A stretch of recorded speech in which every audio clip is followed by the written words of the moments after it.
Welcome back. The Federal Reserve is scheduled to announce its rate policy decision today. We will know at 2:15 p.m. Eastern Time that the Fed will raise interest rates quarter of a point. That's what everyone's expecting. Right now, we are awaiting that decision. Joining us right now is the Citi Private Bank Global Head of Managed Investments.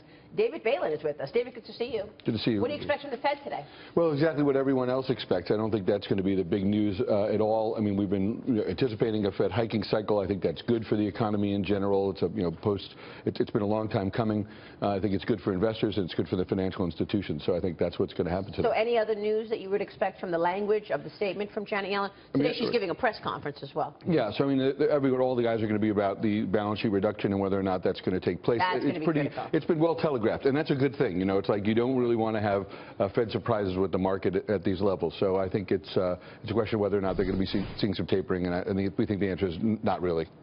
Well, not really, but we're seeing all these really assets of all kinds rising, which suggests monetary policy has been pretty loose for a while. I mean, wouldn't it be maybe reassuring to have a big statement that we're going to sell down X amount of the portfolio and we're going to start moving back to normal? It's up to $4.5 trillion. Right. Well, it has been, but it has been for a while. So when you take a look at reassuring, let's take a look at market performance for the last 12 months, right, which in the U.S. is up nearly 20% over the last 12 months, overseas even more than that. So it's not as if the markets are sitting there, waiting for this news that they're about reassurance. People are following earnings, and earnings have done very well in the first quarter. Investors have continued to do well, and I think that the Fed action has not necessarily been bad, certainly at this point. And tapering, would be a good thing over time. The gentle movement and flattening of the yield curve would be a good thing over time, but there's no urgency to that. Well, I'm sorry. When I mean reassurance, I don't mean that stocks will keep rising. I mean reassurance that we've got a responsible Fed chief who understands that all these assets prices have been rising, and we've had this huge balance sheet at the Fed. Maybe it's time to take some cash out of the economy. Right. The balance sheet is also naturally abating, right, over time. And so the question is, what is the urgency around it? I'm not saying that it would be a bad thing to have a taper to some degree, but if you take a look at the overall economic performance of companies and their earnings, revenues, you take a look at the stock performance, you can't be sitting there as an investor thinking, oh my goodness, this is absolutely necessary. That's sort of my point.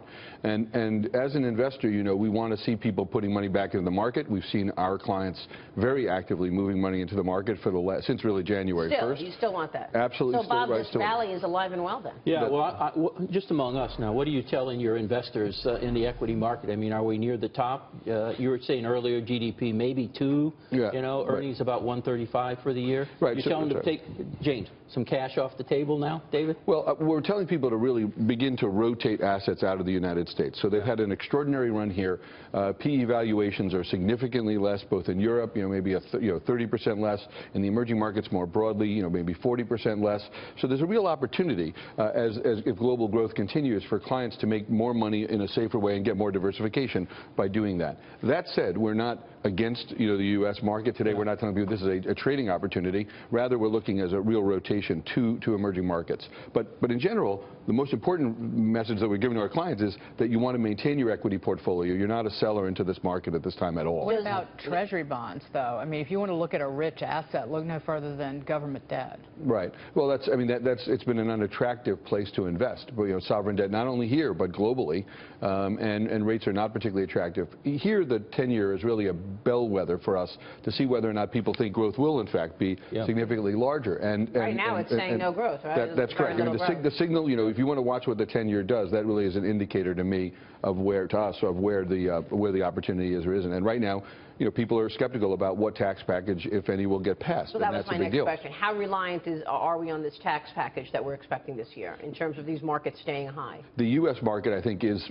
significantly reliant on some package. Very much. And I think that's really, so let me give you the best case scenario now, which is kind of ironic because everyone, wants a large package. And in fact, with unemployment at 4.3%, a large package could actually have some deleterious effects, could actually be inflationary. A modest package, a few, significant changes to tax policy could be the best possible outcome, sort of threading the needle where you get increased growth, some increase in employment, but you also don't get any overheating of any parts of the market. And that looks more likely today than it did 6 months ago, 3 months ago. And Dave, what I'm hearing, it's not 15, it's not 20, it's at best going to be 25%. Right. There's going to have to be a compromise. What I'm expecting is a real simplification of whatever package takes place. Yeah. And that means we want to see repatriation. We want to see the money come back. We want to see enhanced capital investment. We want to see some tax reform. And that combination would be very powerful and sustain the growth for the next 2 years within the U.S. in a very good way. Yeah, that 15% number was always, I mean, that was the starting point for Donald Trump, but I know you want that 15%. Well, 25 is not a game changer. No. You're still above the from 35 averages in Europe. You're above the worldwide average. You're still non-competitive if you go to 25. 25 is quite honestly, James, as you know, where a lot of corporations are on average. Right. So it's not going to have as big an impact as 20 or 15 would have had. I bet they negotiated down to 22% or something. We can bet. But the point, what we want to see is we want to see a package. Yeah. And with the events in D.C., pushing that package out is actually not a good thing. We would like to see some good simple legislative action take place, and we're counting on that in our economic forecast. All right, we'll talk about that. Can they cut taxes and not eliminate deductions and not come up with a border adjustment tax? We'll talk about it throughout the day. David, good to see you. Pleasure. Thanks so much. David Bailin joining us from Citi.